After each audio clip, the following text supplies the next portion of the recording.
It's time to have your say. Welcome back to the Q&A, answering your questions on Impact Wrestling, AEW, WWE, and much, much more straight after this. Coming up in today's show, going to give my opinion on how I would improve AEW's women's division. Going to be talking about Alexa Bliss's return to WWE Raw. Going to be talking about Roman Reigns being pulled from shows over the summer. Will that affect his championship reign? And going to be kicking things off, talking about Impact Wrestling with a major stable that did return at the latest set of tapings. But if you want to be involved on the next episode of AskSCW, drop one question in the comments below with the hashtag AskSCW. I know to include it in the next episode. You can also follow me on Twitter, Instagram, Facebook, all should be coming on your screen right about now. But without further ado, let's get on with our first question this week, which comes from NX Steve asking, with Aces and Eights returning to Impact in the near future, who would you like to see join them if they are to stick around? Fantastic question to kick things off, and I've got to say, loving a slice of Impact Wrestling as well, with the big surprise at the Citrus Bowl tapings that the Aces and Eights faction making some form of a return to those Impact tapings. Of course, not all the members were involved here. It was D'Lo Brown leading the charge with Wes Briscoe and Jarrett Bischoff. Now, of course, I don't expect a lot of the major players that were in this group to return from previously. Obviously, Bully Ray being one. Devon, of course, is no longer able to perform in the ring. Doc Gallows is with Impact, but is part of Bullet Club, and of course is with the Machine Gun Carl Anderson. I don't expect him to break away, but perhaps maybe there is one or two that from the old group that could come in. Mr. Anderson could be a shout. Knox could be a shout as well. Obviously, Taz is part of AEW, and there's no way we're getting Brooke Hogan either. But I think those would be the couple of nostalgic names that could come in to aid things for Aces and Eights. Potentially as well, you could look to the Impact roster, people that are not doing so much at the moment, perhaps people that are getting beaten down in groups, maybe they want to better themselves. Maybe it could be a good opportunity for them to lead the group going forward, especially if it's going to be a long-term thing. Of course, the idea of Aces and Eights coming in originally, the first it was teased was a long time ago from D'Lo Brown, with the jacket obviously being on, and that was a long time in Impact Wrestling ago. But D'Lo was of course a commentator in more recent memory. He was attacked after Hard to Kill by Honor No More. Of course, I believe it was Matt Taven in particular who was the guilty party at that time. Of course, they were coming into the tapings after Honor No More, so I'm guessing that's probably the direction we're looking for when we get to Slammiversary, in some form of a tag team match perhaps, or maybe even Stable Warfare. Personally, for me, as I've said it before, as Impact with Slammiversary is going full on celebration with the 20 years, I would love to see a great excuse to do Lethal Lockdown. You've got great stables already with Honor No More, and of course Bullet Club already, to throw Aces and Eights if you want nostalgic, iconic Impact stable. It would be great to throw them in the mix, and Aces and Eights for me are perfect of what fits around this Slammiversary show, the 20-year sort of anniversary celebration of Impact Wrestling / TNA from back in the day. Obviously, we've had some, TNA originals being involved in big high-profile matches already. Eric Young, of course, winning to get a World Championship opportunity, winning Gauntlet for the Gold as well, which was what determined the first ever champion back 20 years ago. So we've got match types coming in also. So we've got the likes of Ultimate X. We've got the first ever Queen of the Mountain, just like King of the Mountain. So why not, now throwing this back then to Aces and Eights, why not have them against Honor No More, perhaps even Bullet Club as well, in a Lethal Lockdown environment? I think that could be quite fun. Maybe they could try and recruit Doc Gallows to come back into the group, and he says, no, I'm Bullet Club all the way, and then that sort of creates tension between them and Bullet Club as well. So there's definitely many avenues and alleyways I could see this going. Do I think it's a long-term get for the Impact company? Personally, I'm not so sure. I think if it goes really, really well, I think there's a chance that they could extend that run a bit further. But to be perfectly honest, I think this could be for this show. Like I say, Eric Young is in a high-profile position.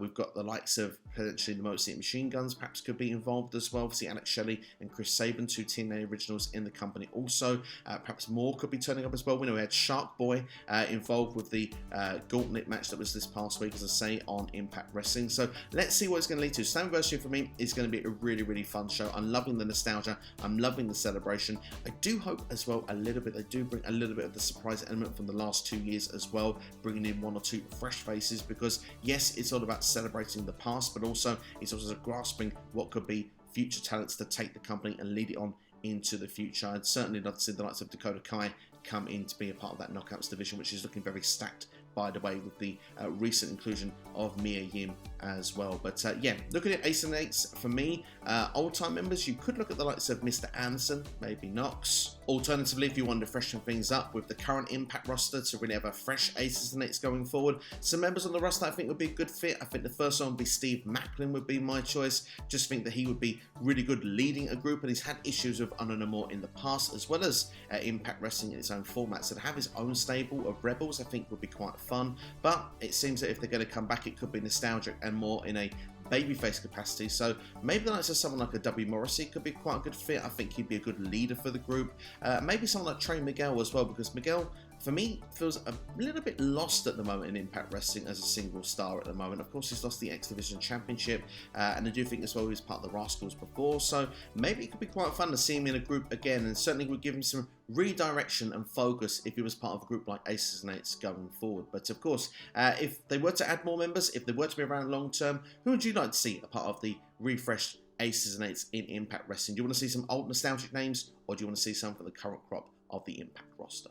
Next question comes from Noob and Co. Is AEW's women's division becoming a mess, and how will they fix it? Better storytelling, character progression, sign female talent from the indies, and give them more time on TV.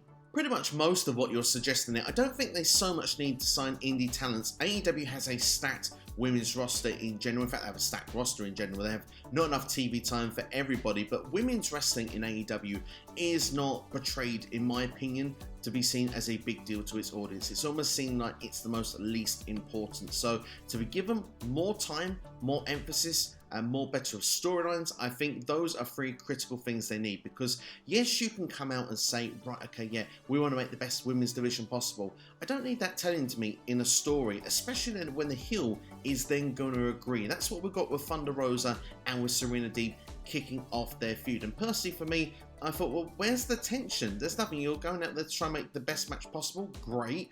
But at the same time, I want something with a bit more depth to sink my teeth into. When AEW started, how many of the men's matches do you hear like, we want to have the best men's TNT division in the world? It's like, well, yeah, you know, we don't get any of that, and it's not deemed as interesting, especially when it's done with every feud going forward. The women's division just needs more time, more emphasis, and more personal feuds going on. When we saw personal stuff going on with Thunder Rosa and Britt Baker, we were really into it, and I think personally we need more storylines like that going forward. And I personally don't see what the issue is of booking women's storylines alongside men's storylines in the same vein. For me, I don't need much difference to a lot of those stories, but if AEW is struggling to come up with decent storylines, then get someone in who can book decent stories for the ladies going forward. You don't really need an emphasis of new talent to come in, because for me, I think it's quite a stacked division. I've mentioned the likes already of, you know, Thunder Rosa being AEW Women's World Champion, the current #1 contender, Serena Deeb. You've got the TBS champion in Jade Cargill, who's absolute money with her baddies as well. You look at the Owen Hart, the likes of Dr. Britt Baker, DMD. You've got Jamie Hayter, you've got Tony Storm. Hikaru Shida has now been pulled from that event, but still a very talented individual indeed, now being replaced by Chris Statlander. You had Ruby Soho and Riho as well in a great match this past week on Rampage. So there is some strength in depth in that women's division. Let's not forget, there will be a Joker as well coming in, so another fresh face will probably be coming in to AEW this week on Dynamite. So I'm interested to see what they can do with that going forward. But for me personally, you have a 2-hour weekly show with one women's match and two rushed together, you know, segments that are done backstage. 30 seconds with Tony Schiavone with all the women standing in a row in the promo, and you know, they don't get enough time to showcase and shine their talents. And even when it comes to match times as well, more than not, a lot of the women don't get the opportunity to have long lengthy matches to give the opportunity to get over. We saw it that time with the St. Patrick's Day Slam. I mentioned already Thunder Rosa and Britt Baker. It was awesome. It really was one of the hot feuds at the time in AEW. Put Britt Baker on the map to even become the women's champion to begin with, over a time when Shida was champion for nearly a year and wasn't really featured on TV. So for me, it's a lot of this stuff that needs addressing, because you can have one hot feud, but you need to have 3 or 4 hot feuds, because if you can get that over organically with the crowd and with the audience with blood personal feuds, at that point going forward, people will care going forward with a lot of the storylines, but also the progression of the characters afterwards, because the characters will have to react differently to situations going on. How will they move forward into another rivalry with someone who's just come out from another personal rivalry? It's just that chain, because when you see that with the men's divisions in AEW, with the likes of what we're seeing with, say, Wardlow and MJF, of course, the storyline currently is going through the transition of what happened with MJF and Cody Rhodes back in 2019. There's depth to their storylines of what they're doing. Hangman Adam Page, how he's got through to become champion, and now with the comeback story of CM Punk, how those stories have intertwined and gone together to make a fresh storyline for its audience. We need more of that in AEW, and personally for me, the way to fix it is have 2 lengthy matches on Dynamite each and every week, at least 1 per hour. Maybe even dedicate a show to the women and let them showcase what they can do. Don't leave them hanging out for dry, because if you look at the likes of the Ring of Honor Women's World Championship match they had just recently, and someone I've not even mentioned that's part of AEW's roster is Mercedes Martinez. She's now the ROH Women's World Champion. She's been on Dynamite 4 times since signing last December, just 4 times. We're in May. That's like the equivalent of nearly 6 months, just 4 Dynamites. It's not enough. It's a poor excuse as well, because she's not getting match time. She was flung into a main event when really her own audience isn't familiar with her if they haven't seen it in the Indies or in WWE, going against an Impact superstar in Deonna Purrazzo, a Ring of Honor Women's World Champion, who had not had any video packages to showcase what she was about coming in, showing that she was a big deal, showing that this was a marquee main event that people should be invested and should care about.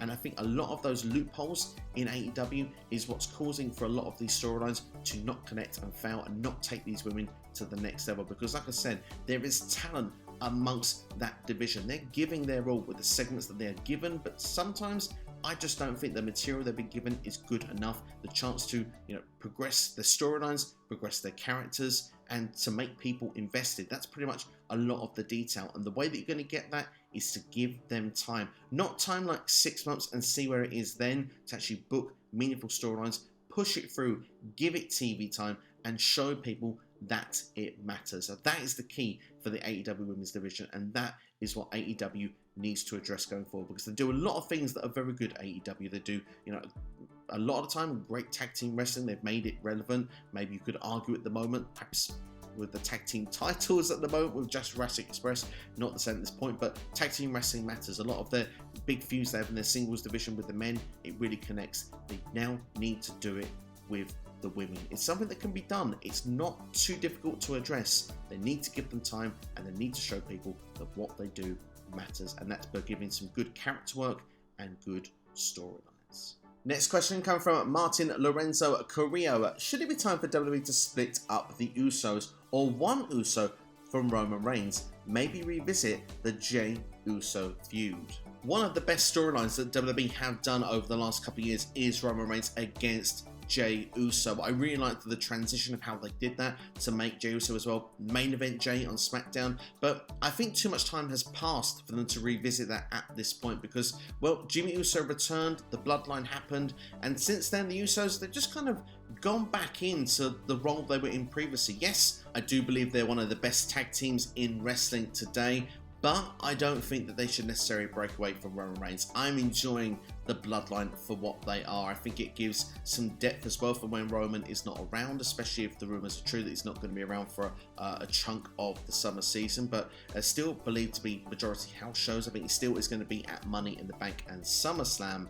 So, I mean, in the meantime, it's great. If, say, there's a feud going on with Drew McIntyre and Roman Reigns, well, you can have the Usos be a part of that storyline in the meantime. So, for me personally, I wouldn't make that change just yet. I do wonder if they've left it too long as well, because when Jey Uso was main event Jey, I just feel to myself that main event Jey's sort of been forgotten about now. It's almost gone back to pre-show Jey or opening match Jey. There was a way that they can get to the main event once they're with Roman, but without him, it doesn't seem to happen. I suppose you could go back to a story at some point and say, we're just doing your bidding, you were going to make me main event Jey, and it was going to, be a big thing, and it hasn't, so I'm going to make myself main event Jey. If Jimmy Uso doesn't want to be the one that keeps being the one that's being pinned every single time and being seen as, Roman's B word, obviously, which has been touted around a few times from Randy Orton in recent times. They could go down that storyline if they wanted to, but I do enjoy the Bloodline as they are. I personally wouldn't want to see a split, and as I say, the Usos, one of my favourite tag teams, so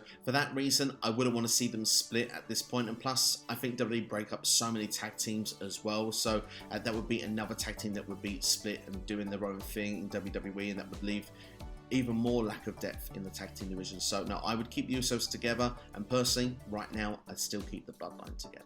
Speaking of Roman Reigns, let's go on to Mike, a Tanhabs Mike, who says, if Reigns is going to take a break, and a much deserved one, when should he lose his titles? The only two men that should take titles is Cody Rhodes, the WWE title via Money in the Bank, and Drew, Universal title at the pay-per-view in the UK. What are your thoughts? This was actually a really big discussion on the latest live Q&A that I did on the channel, so I do recommend anyone that hasn't checked out to go and do so. But to elaborate on the idea of Roman Reigns leaving for the time being or not being around, he still is expected to be on WWE TV and still expected to be on Money in the Bank and of course SummerSlam, so I don't think we're going to miss Roman so much. And if Roman is going to go to more part-time and defend the title when it means something, I suppose in a way I'm okay with it, because WWE's going to do it anyway. They did it with Brock Lesnar previously. So, and Roman, for me, I don't think should just lose the championships to anyone that comes along. I think it needs to mean something when he does it. And like you suggested there, those sort of ideas could mean something. Cody Rhodes and Drew McIntyre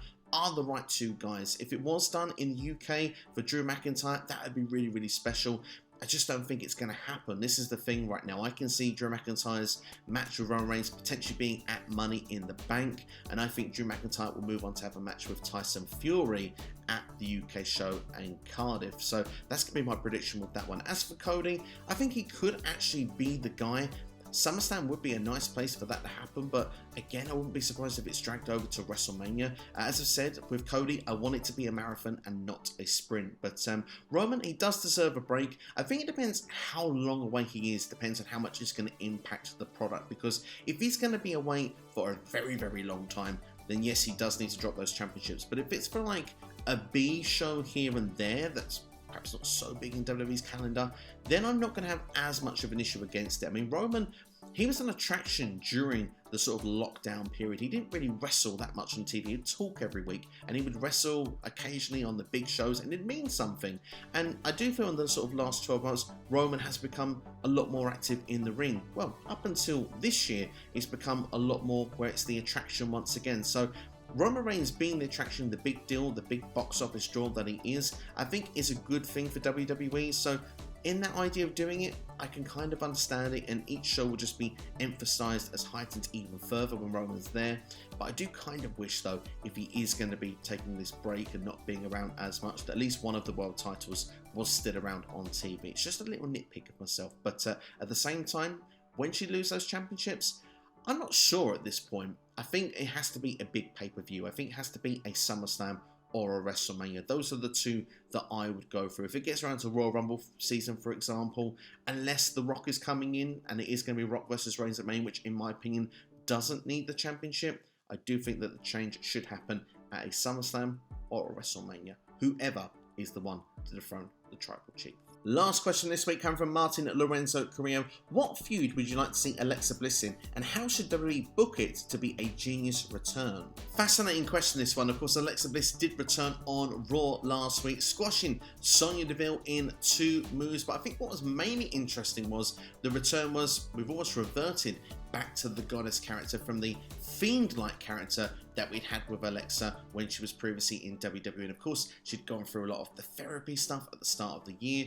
She had the random return at Elimination Chamber, and of course then she's been missing ever since. Now, has she been going through where she's been recovering further? Hopefully we'll get a bit more narrative into that storyline. I think there's definitely a lot to answer still with what the character of Alexa Bliss is going forward. Now, and of course, the Lily doll is still around, but of course, with the meetings that she had, it's not the real one. Now, of course, it's just meant to be a doll. So I suppose if WWE is good for selling merchandise, then I guess I can understand why it's being kept around. But I'm hoping that it does have purpose as well, of the fact that maybe we get a relapse in Alexa Bliss and she's still conflicted with the old character. That could be an interesting storyline to go along with, or it could be just Alexa Bliss now trying to right the wrongs of what she's gone through over her journey of the last 2 years. Maybe a feud with Sonya Deville should make a lot of sense, because Sonya Deville has been abusing her power, and maybe Alexa Bliss has felt abused with powers that have been overpowering her over the last couple of years, and perhaps she can say, well, this is what it's like to feel like this, and perhaps that could be the future as for Sonya Deville. I do think a feud as well with the likes of Rhea Ripley as well could be quite nice, also because Rhea Ripley is the Nightmare. You have that natural connection between those two, and of course, let's not forget when Rhea first debuted, she actually eliminated Alexa Bliss from the Royal Rumble, and of course, Rhea being a heel, Alexa's definitely coming back as a babyface, but I wouldn't be surprised to see a face-and-face Raw Women's Championship match with Bianca Belair in the near future either. I think that could be quite interesting, because Asuka and Becky, is that going to connect into a triple threat match, or are they going to carry on their own feud? Certainly at one point it'll carry on with its own feud, so Bianca Belair is still looking for a sort of natural feud and challenger. Maybe Alexa Bliss could be the one, because she's got the stock, she's got the star power, she's got everything needed, and she can still work out what's going on with her character at the same time. That can play into the relationship and storyline with the Raw Women's Champion, Bianca Belair. But that's all we've got time for on this episode of Ask SCW. Thank everyone for your questions. As always, I really do appreciate them. Coming up on the channel this week, really looking forward to this video coming out. What is the greatest Hell in a Cell match of all time according to Wrestling YouTube?